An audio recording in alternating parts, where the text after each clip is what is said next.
Welcome everyone to Deep Dive with Dr. D. Thank you for joining me. This is, I always say this with everyone, but this is going to be a good one. This one's special to me in a variety of ways. So thank you for joining us. I have with me Brandi Amundsen, and so let me do the housekeeping stuff.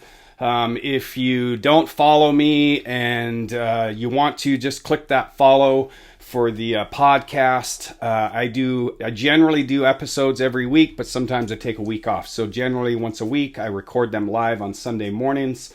And they're wherever you see podcasts. And they're also on YouTube if you want to watch and not listen.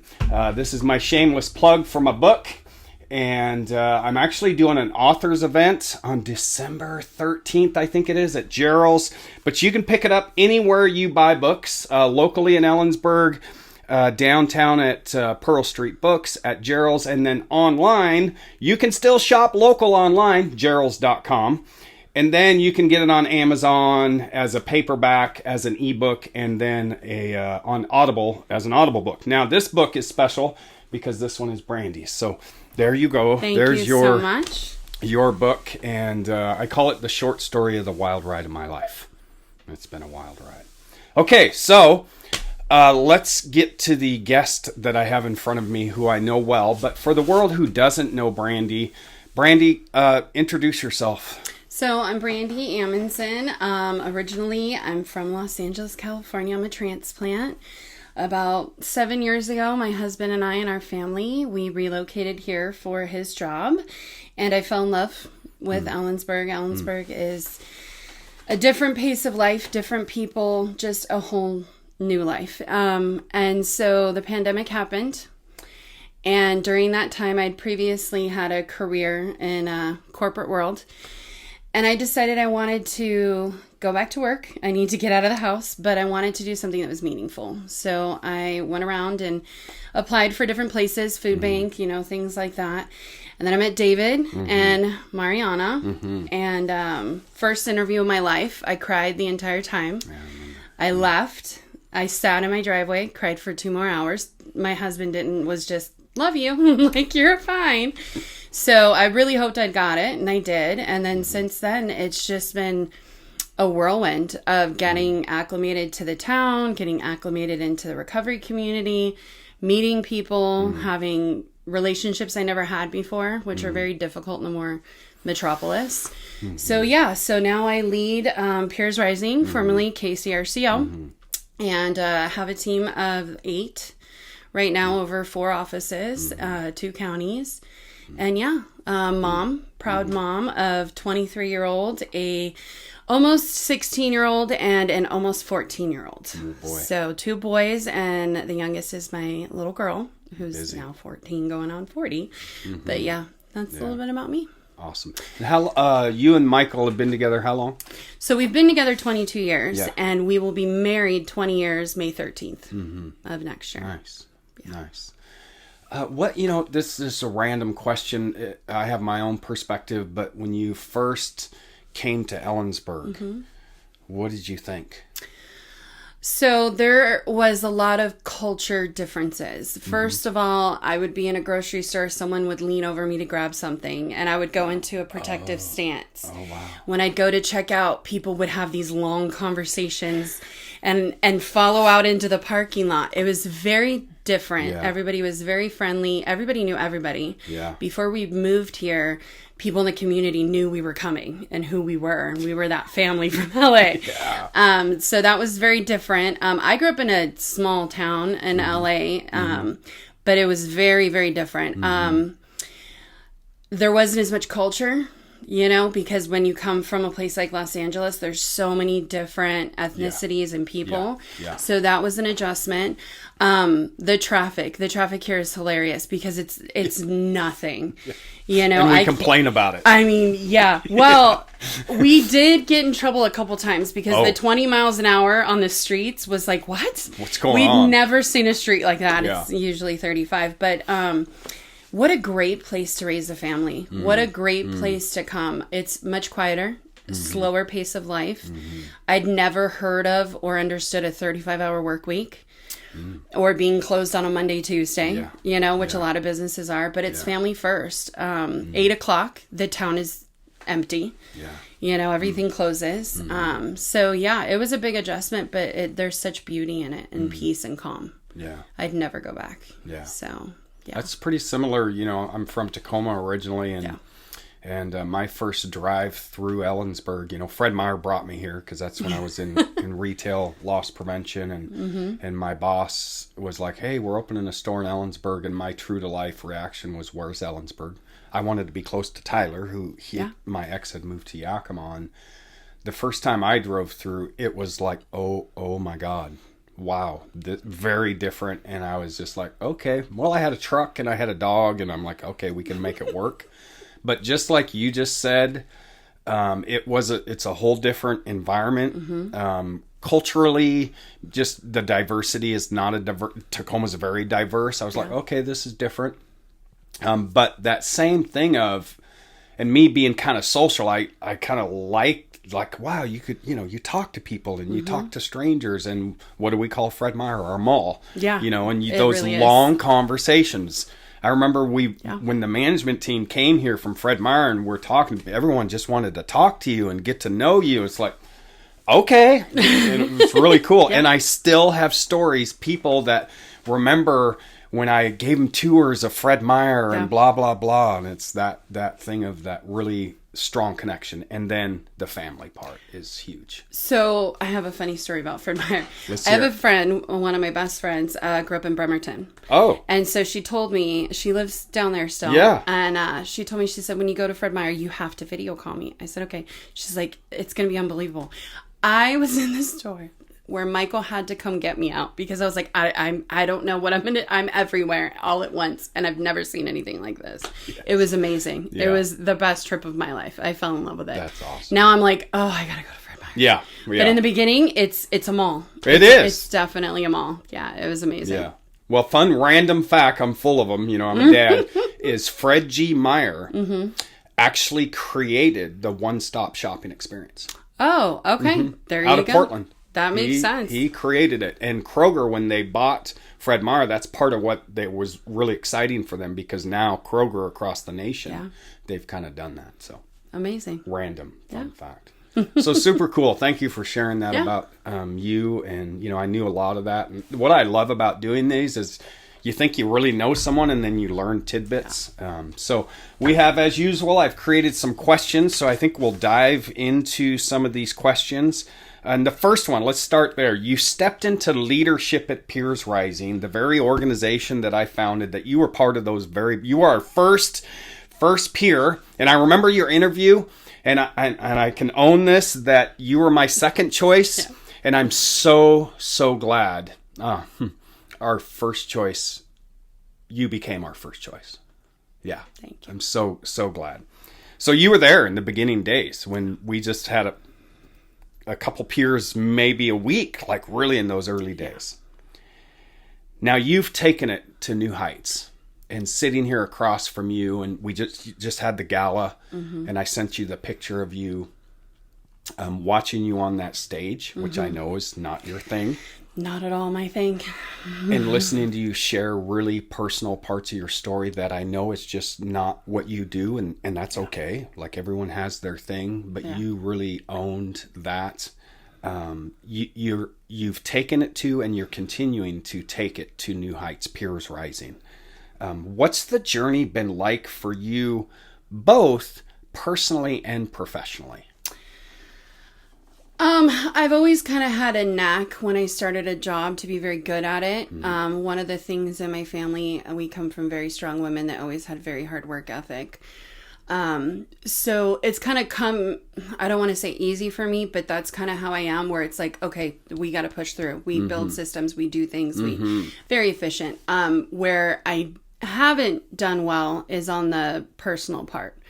Making sure that, my family and myself and everything is collating. So in the beginning, super stressed out, super, not sleeping well, not eating well, not, making time for myself, doing all the things that you told me not to do, like not turning my phone off, all those things. But then I really got to a point where it was like, hey, all these things are going so great in this first year, and I'm enjoying none of them. I'm not taking time to sit in those rewards and those victories at all. Like, people are coming and congratulating us, and they're so excited for all the, and I'm like, yeah, okay. But, and so I've really the last year and a half been taking a point in time of making sure that I'm sitting and I'm enjoying it and breathing and saying, hey, it's okay to do that. It's okay to be proud of yourself, which I struggle with. This.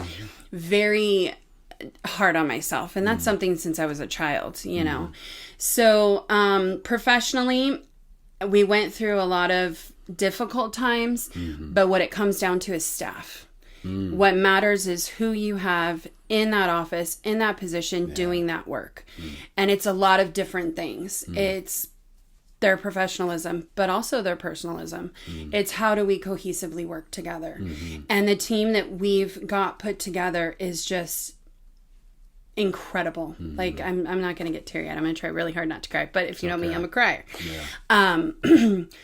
It's been awe-inspiring to myself, I guess, to sit back and to look at it and to see all of the things that we're manifesting, and they're happening. Things you and I have talked about 4 or 5 years ago are just happening, and knowing that they aren't just happening, it was all those years of work. So yeah. And on my personal level, I am taking time for self-care. If I need to take that afternoon off, that day off, get back into reading. And I'm one of those people that's never had hobbies. I don't have hobbies, just working on that. So yeah. Yeah. So I and thank you for sharing all that. I remember when we did hire you that almost immediately that I was like, oh yeah, this is because you got shit done. Yeah. I would give you a task and you just did it. And you also quickly went, oh, let's look at this and let's look at that. And I also remember the director of operations when we created that position, and you were like, oh, I'm like, no, you're fucking doing this. Yeah. And you stepping into those really scary areas. And yeah, there have been difficult times. There have been difficult times when we were there together. The transition, me moving out, was like, oh my God, it got real chaotic. Yeah. And I wasn't sure anyway. And then we did that. And then there was, you and I had the lunch and kind of cleared the air because there was drama and all that. But I want to say to you that what's really helped me as the founder when I've been stressed out about God knows what, I really admire you for how whatever you do to keep your staff. Wow. Like Megan and I forget, I do this with names. Monica, Justin, like whatever you're doing, keep doing that, because that's a barometer, right? For any organization, do you have turnover? Because and you don't. People like Megan's solid, right? And that's a beautiful thing. And I think you and I had conversations about this, right? Take care, but whatever you're doing, keep doing that, because it's a beautiful thing. I'm actually having Katrina come talk to my class tomorrow on leadership and supervision. And I think of you and her in the same way with this. Me as a leader, and I think any leadership role, you got to have boundaries, right? With your people. Yeah. What I think is fascinating to me, because it's something that it's actually causing me to adjust how I lead. And it's based on you and Katrina. Yeah. You are able to really, like one of the kids calls you Mama Brandi, or one of your staff, and that strong relation. And Katrina does that same, her buddy, and I've always been like, ooh, you got to be careful. It's a really cool thing. It's a tight line. It's definitely a tight line where boundaries are crossed, and then you're like, okay, we've gone too far. We have to go back. But I've always been a person, and especially going into leadership, is we spend as much time, if not more time together than we do with our families. Yeah. And so that experience, I think life is too short to live in a toxic environment and work in one. So it's, yes, we can be very close and we can be very tight. But there is that boundary and there is that line where it's like, at the end of the day, I'm making the decisions for all of us. And if I screw up, it's going to affect every single one of us and our peers and the community. So that's a lot of pressure. But leading with an iron fist, I've worked in too many places that were toxic. I've seen too many people work in those places, and nobody wants to leave work thinking they're not valued. They're not worth anything. And everybody's replaceable. Facts. Yeah. Yeah. So I want to be confident that, you know, if I move on or something happens to me, I know that they could cohesively work as a group together and make the best decisions, them and our board. So that's really, really cool. But yeah, it comes down to toxic. Nobody wants to spend their life working in a toxic place. Yeah. As someone in recovery and now leading a nonprofit that supports others on their journey, how do you balance compassion with accountability, both for your team and for yourself? Sure, absolutely. Actually, I love this question. It's my favorite question that you asked. So I've been thinking about it since you sent me the question, and compassion opens so many doors. It opens the doors for conversations. It opens the doors for the tough ones and the good ones. And if we don't start with compassion, what happens? We come with anger. We come with, you know, bad intention, or we come with judgment. Well, immediately the other person is defensive. So you really put up barriers. So for me, compassion is, we can go into this conversation and have a very hard conversation, but as long as you know that I have compassion, that you're feeling your type of way, you're still going to listen to me and know it's coming from a good place. So it's all about intention. With my home life, I'm always learning and growing. I spent the majority of my life not having any healthy relationship, life skills, and I've really spent the last 25 years growing them. So they're always ever evolving.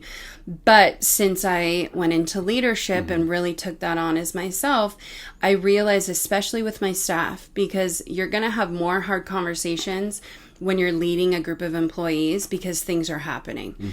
And if I lead into compassion and then bring in the accountability, that accountability is what makes people grow.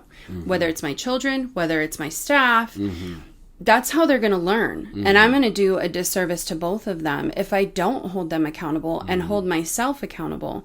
So one of the things with my staff, and a lot of leaders I feel miss this part, is if I screw up, if I've made a bad decision or I've had bad behavior, coming back and apologizing and owning that. And some people, I've learned, people in general and people in leadership, they see it as a weakness. Like, oh, you know, you're not going to be respected. Right. And that's the complete opposite. It is. And it's the same thing that you would have with me, where it was like I'd come in the office and I'd be like, oh, we're going to have a fight. We're going to be like, he's going to be mad. And you'd be like, you tell me how you're feeling. Like, let's have this conversation. And just holding them accountable, people appreciate that. I think at the end of the day, if you have the opportunity, sometimes it's difficult to do that accountability by yourself. But if you have somebody that you know cares and you do it, you feel better. You feel better. So, yeah. Yeah, it makes me think of the term that I throw out there from time to time is guilt and shame never help people grow. Nope. Right. So if you're, and it's part of the recovery organization model in you're continuing this, which is a beautiful thing, is when someone walks in and is seeking help, you just, what can we do to support you? It's not they have to get through a bunch of paperwork or a bunch of check marks. It's, we're here to help. But I think you also talk about accountability, that it's kind of what Katrina does with the preschool. It just clicked in my brain. She said this. She says you can't expect kids to learn if they don't have the social emotional in place first, right? So a lot of people that you interact with are coming in and they face so many barriers and so much shame and guilt by you leading with that compassion first. They're willing to be accountable. They're more willing, I don't say always, but more willing to follow the steps maybe that you lay out. Yeah, because they're not as defensive. Yeah. You know, and we do say, you know, how can we help you? But then we also followed up with, what have you been doing to work on this? Did you do the, you know, applications? Did you make your meetings? And that's for them, because at the end of the day, it benefits them. Whoever's taking the accountability, it's going to benefit you more than the person asking for it. So, and it's definitely empowering, I think, when we take accountability. So you said that in previous periods of your life, this has been a struggle for you. What happened? Was it just a transition, or what happened that caused you to go, no, I want to mother differently or lead differently? So this is actually going to get into our number 4 question. Honestly, my husband, he was the first person that I met. We have very different life experiences, almost complete polar opposites. Okay. So I didn't grow up in a healthy home. I didn't grow up seeing healthy relationships. I was out on my own very young and homeless for many years. And when I met my husband, there was zero judgment. There was, even though he didn't need to understand, he didn't need to relate. Took me as I was, and I was very broken. I was a very angry person. Didn't have close relationships, and he was the essential unconditional love. He just took me as I was. And so being in a relationship with that, and I do believe that you need just one person in your life, that one person makes a huge difference. I wanted to be better. I wanted to be better as a person. I wanted to be better as a mom. I wanted to be better as a wife. And I'm not going to say it was quick, I'm still working on it. But I started to grow. And when you start growing that way, I became more vulnerable. Like, believe it or not, this is going to be very hard for you or anybody in Ellensburg to believe. Hardly ever cried my entire life until the last few years. And it was kind of explained to me where that means that you're doing real healing. And so when I was doing real healing, it turned me into a very empathetic person. And so, that's basically the gist of it. And then going into this work, I have a few peers over the years, and I kind of call them the ghosts of my past. Because it's very, very strange. Like, I have one peer that had walked in, talks exactly like my uncle that passed away right before I started. I have another peer that reminds me of, this person in my life. And just really having to face that and learning a healthy way of going back to do things. Because I was in survival mode. The majority of my life, I was surviving. I wasn't planning ahead. I wasn't looking at a future. It was more like, okay, like, we just got to get to the next day. Yeah. Does that answer the question? It does. It's really, I think it's powerful stuff. And the work the work that's done in the recovery community, whatever you're doing, it can give us a reflection of our past selves. Yeah. And that's certainly what inspires me. Yeah. Mine is Justin, the story of Justin and his shoes. Yeah. And super, super good stuff. Question number 3. As Peers Rising has grown and evolved so much under your leadership, look me in the eyes, so much. Like, look at you go. What do you think has been the biggest key to that success, and what's next for the organization? So you'll hear me say this a lot, and I make sure that I tell our staff and the community members, always remembering that it's not mine. It's not theirs. It's not the board's. It's community. So we have to be community driven and community first. We want to be the place that we all wish we had. Some of our peers, our peer supports like Justin, had those services. If I would have had services like this, because 12-step was difficult for me. I had PTSD and I didn't know. So when I first tried to go in, I had a lot of very bad reactions and it didn't work for me. I found out later in therapy it was related to my childhood and things that happened. So then I tried the religious route and then I ran into problems with the religious route, and fighting with the pastor over honoring your mother and father. It was a lot. And I wasn't as mature as I am now. So if I would have just had that place that just gave me the opportunity to talk to somebody, to get services, to find resources, I would have healed much sooner and earlier. And I probably would have been doing this work much sooner. But yeah, with staff and with the board, I'm very collective. And I've had to learn recently in the last few months. I love having everybody's opinions and everybody be a part of it, like our new name, our new logo, our new colors. That is everyone from our board to our staff is a part of that.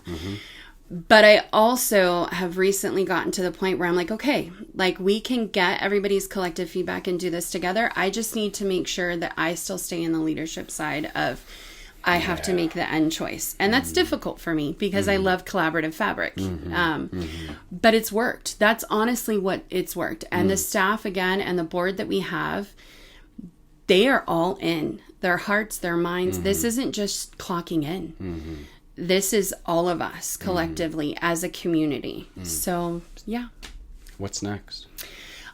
So I kind of talked about this earlier with you. Yeah. Me and Justin and Megan, we had a very long talk, and we all agreed we have had such an expansion of growth in 2 years. We need to settle. We need to settle in. We need to get the programs, look at them, beef them up, cut things if we need to. That's where we want to be right now. We definitely, the next thing is looking for a space for the teens to have of their own. This space is quickly getting too small. Yeah. And we really want them to be able to take that for themselves. Yeah. So that's one thing that's on the list. And then really just tightening up the nuts and bolts. Nice. Like, where can we go back and really look at strengthening where we're at? Yeah. Because more growth, it's just going to start unraveling. Because the system's built. Yes. Now you just want to go in and refine it. Exactly. Make sure it's humming. Make sure it's humming great. Yeah. Make sure that, if it's on a social event or if we want to do lunch and learns, like, what are we going to do? Let's hone it into that structuring and just make sure that everything is rock solid. Good. Yeah. Perfect. Good. Yeah. Okay.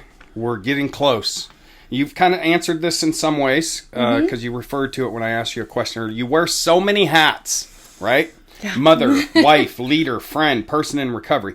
What grounds you? I am curious about this for you. What grounds you when life feels heavy? And what keeps you inspired to keep showing up? Sure. So I kind of spoke on my husband. I'll speak a little bit more. He's the only person in my entire life I've been able to be 100% vulnerable. And I don't need explanation. I don't need... He doesn't have to fix it. He doesn't have to understand. He doesn't have to relate. So I can walk in the door and completely fall apart. And he's like, okay. I can walk in the door and bite everybody's head off. And then I come back and I apologize. Sure. Because he gives me that safe space. So he is my absolute grounding foundation, 100%. I have been somebody that's kind of struggled to have friendships throughout my life because I have a very short fuse, I guess. Like, when people do you wrong, I'm very loyal. I'm just kind of, I'm good. It's unsafe. But I have found a really, really close circle here in Ellensburg that's been beautiful and amazing. And they ground me when I need other perspective, other thoughts, because they understand what this is like to be in this very hard work. It's very rewarding, but the bad times sometimes are more than the good. Yeah. So Dawn, Jessica, those are my two girls, and I can call them and there's no judgment. So yeah, I would say that's definitely part of my circle. And my kids, I just love my kids so much. And they're all very, very different and give me something. So sometimes I'll come home and I'll be like, hey, Mariana, come color with me. And she'll catch me up on her date. And that clicks me out. And I have to go to a different mental. Yeah. So yeah. In this conversation, I've always appreciated how calm Michael is, right? Yeah. Katrina is Michael to Katrina is that person, and she's the first relationship I've been in where I'm able to be me. Always. Yes, always. And it's loved. Yeah. Having true unconditional love. Yeah. And I know how lucky I am. I do, and that's why I always have to come back and be like, man, I shouldn't have done that, and I shouldn't have said that. Yeah. They are angels on earth, in my opinion. When you can have the muchness of our personalities and our I like how you put that trauma, it's trauma led. Yeah. It's 100% survival mode. Yeah. To be able to find these people in our lives that isn't gasoline to a fire. Yeah. It's a whole different life experience. And like you and Michael, Katrina and I came from very different upbringings. She had some stuff, but the Kells are the kindest people in the world. They are. She would admit that she was raised in a pretty healthy environment. Yeah. Me? No, not even close. Not at all. Right? Broken families and Yeah. I think that's where their ability to just love unconditionally comes from in some ways. But I think, if they're angels, there they are, and they're the people for us. I agree. Yeah. Okay, we're getting close to the end. Okay. Do you want me to answer what inspires me to keep showing up? I do. My staff. My staff inspires me to show up because they are so caring and so kind, and they give back to me as well. Like, and I watch them with the peers, and I watch them heal themselves, because these peers come in and they're taking care of themselves. Yeah. So it inspires me on days when I'm like, you know what, I just don't want to do it. And then I'm like, oh, you know, I should show up, because I know Monica, you know, had this hard time yesterday with this peer, and let me just go check on her and whatever. And then I get in there and something always happens that's good. You know, something always happens, and maybe it's even bad, that it's like, okay, hands on deck, let's get this going. So they definitely are the biggest reason that I show up. And the teens. I mean, I know 509 teens, me and you, it was kind of like, is this a good idea? Yeah. Should we really do this? And there's times when it's like, why are we doing this? But the teens, to watch them and to see them, I've always been a big advocate of respecting kids at their ages. And I think as a society, we lose that a lot, and we forget they're members of the community, you know. And then we're shocked when they rebel. Yeah. And they're angry. We're all surprised. Yeah. And it's like, what's going on? But these kids are amazing. I mean, you were there at the gala. Those kids that got up and spoke, and they're talking about hard things. And it's like, man, like, respect to you guys. It's not easy being a teen these years. So, that's... Very good. Yeah. Nice. Okay. Here's your opportunity. So you and me know each other well. We have some people watching on the live that know you well. I want you to gear this message towards someone who listens to this and doesn't know you, but is struggling and needs that message of hope. You know, what would you share with someone who's listening and is struggling to believe that things can get better? Absolutely. So one of the biggest things is we isolate a lot when we're in our darkest moments. Whether it's shame, fear, and that's the worst possible thing we can do, because we can be our own worst enemies inside of our minds. And a lot of times we make things worse than they are. So finding somebody to talk to, whether it's your mailman, you know, come into a place like Peers Rising. There's going to be zero judgment at all for what your story is. And sometimes peers come in and they're surprised we're not shocked, you know, but it's like, we've been there, we understand. So talking to someone is huge. And that doesn't mean you have to commit to, okay, today I'm going to do all of the things. It just, get it out of your mind. Get that love and that connection from somebody else. So that would be the message of hope there. Another thing is, a lot of times people tell you, don't look down at your feet. You know, when you're walking, don't look at your feet, you know, look ahead. And I actually tell peers the opposite. Because if you're going into recovery, or you're recovery curious and you're looking down the road, it's so overwhelming. And a lot of times that's why we try and do everything at once. And I tell them, no. Look down. What is the next step? Because the next thing you know, you're a mile down the road. So that's what I would say. And you don't have to be alone. There's so many resources and so many people in our community that might not be as vocal as we are, you know, but there's still people you can trust. And again, just really want to push for mental health.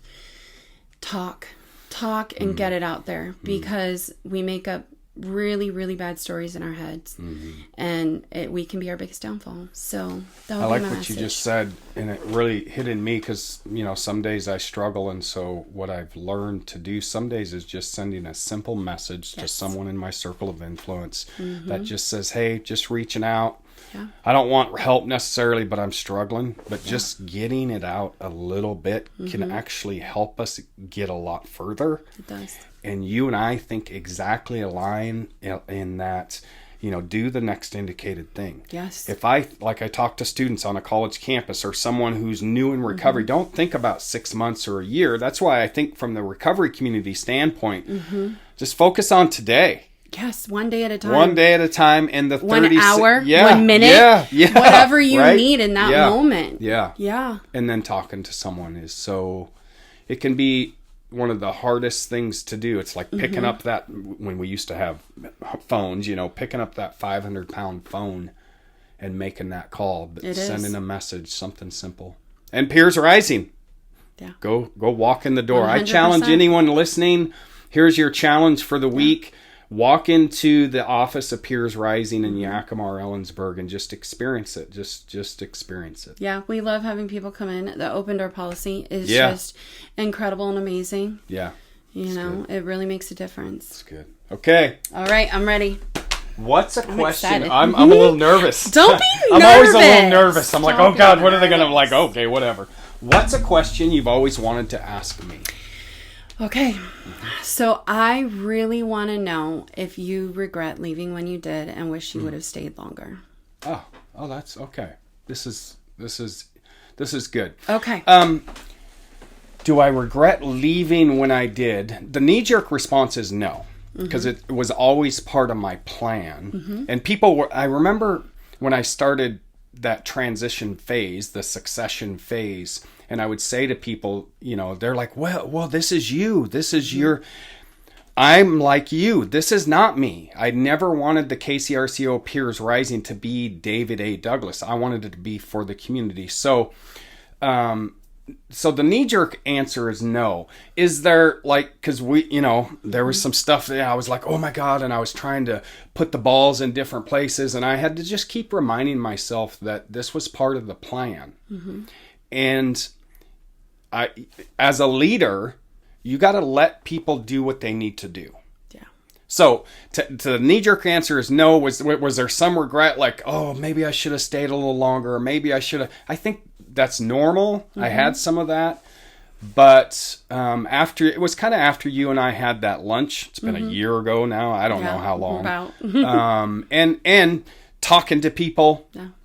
I do listen from time to time. My wife is one I listen to. I have people in my, and they're just like, David, this is what you wanted, and this is part of the plan. So let it do what it needs to do. So I watch, and I my heart smiles.